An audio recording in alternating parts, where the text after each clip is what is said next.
everybody, my name is Mars. You can call me MG if you would like, and today I have for you the Our Tag Means Death book tag, and this is a tag inspired by Our Flag Means Death, a TV show that I really love.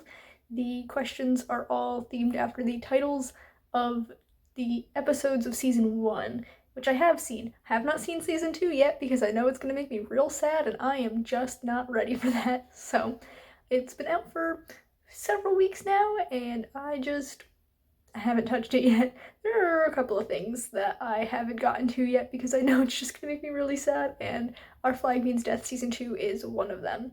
I first saw this tag done on Chelsea Zhao's channel, and so I will link her in the description and also the original video for this tag for you to check out.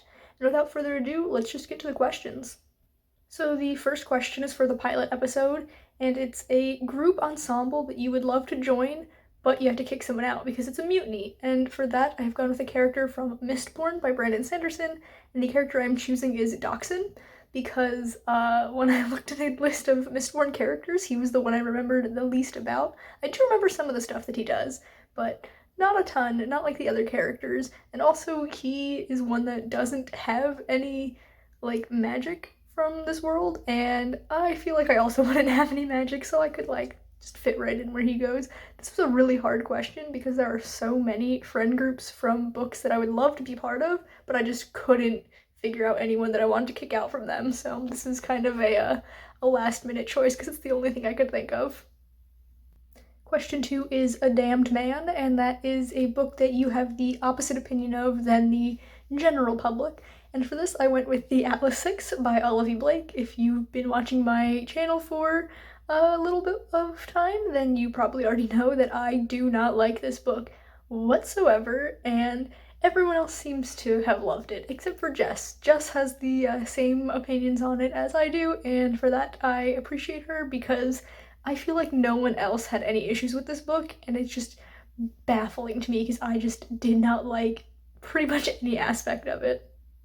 The next question is A Gentleman Pirate, and the prompt is a book that you would sell your booty for to own right now. And for that, I'm going with the sequel to Iron Wolf by Siri Petterson. I believe the English title is Silver Throat, and it's already out in Norway because this is a Norwegian series.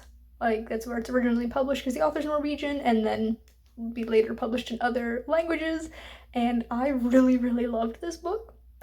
And then just a week or so ago, actually, Siri Petterson posted on Instagram her list of when it's being published in other countries, and for the United States, it said, hopefully spring 2025. So that's quite a long time from now, and I'm very sad. I would love to have the sequel to this immediately. Then for Discomfort in a Married State, the prompt is a character that you fell in love with on first sight, and for that I'm going with Rook from An Enchantment of Ravens by Margaret Rogerson, which I don't own physically, and I'm so sad about it. I want to own it so badly because I read this, and not only did I fall in love with Rook, I fell in love with the entire book. It's now what I consider to be my second favorite book of all time. It was just so good. And I just don't own a physical copy yet because I read it as an ebook. But yes, Rook, fantastic character. All of the characters in that book are fantastic, but Rook is my book boyfriend now. I love him so much.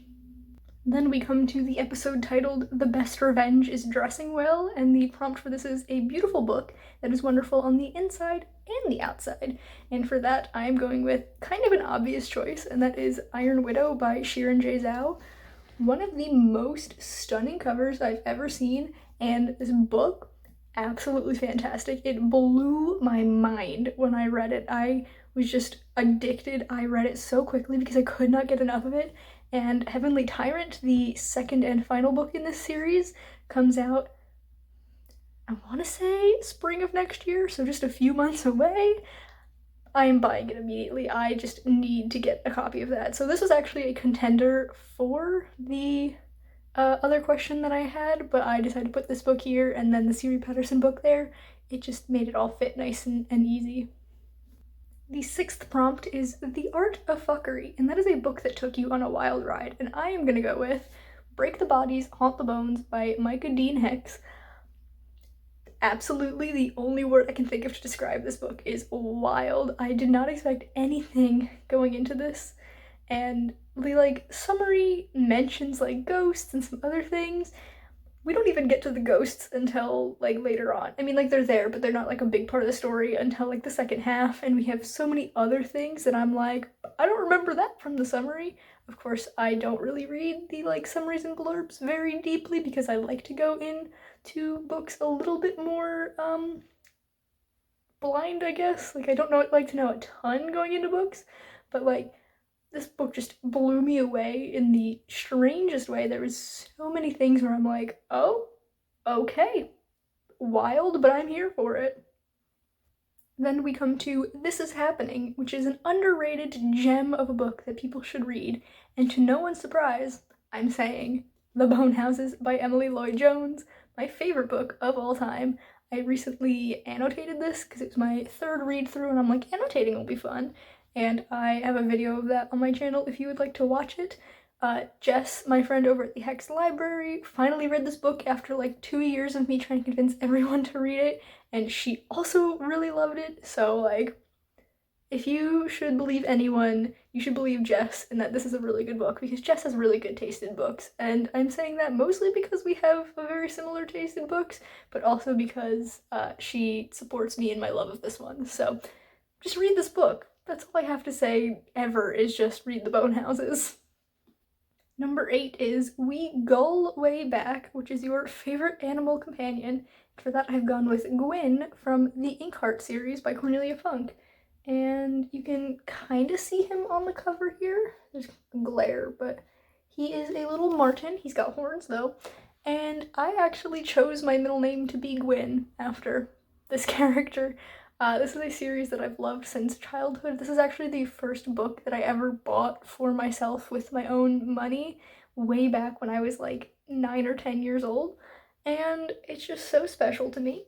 And now it is forever part of me because I took my name from it. Then for An Act of Grace, we have a series that started off great but went downhill, or a series that you DNF'd. Now, I didn't DNF this series, but I kind of wish I did. That series is The Secrets of the Immortal Nicholas Flamel by Michael Scott.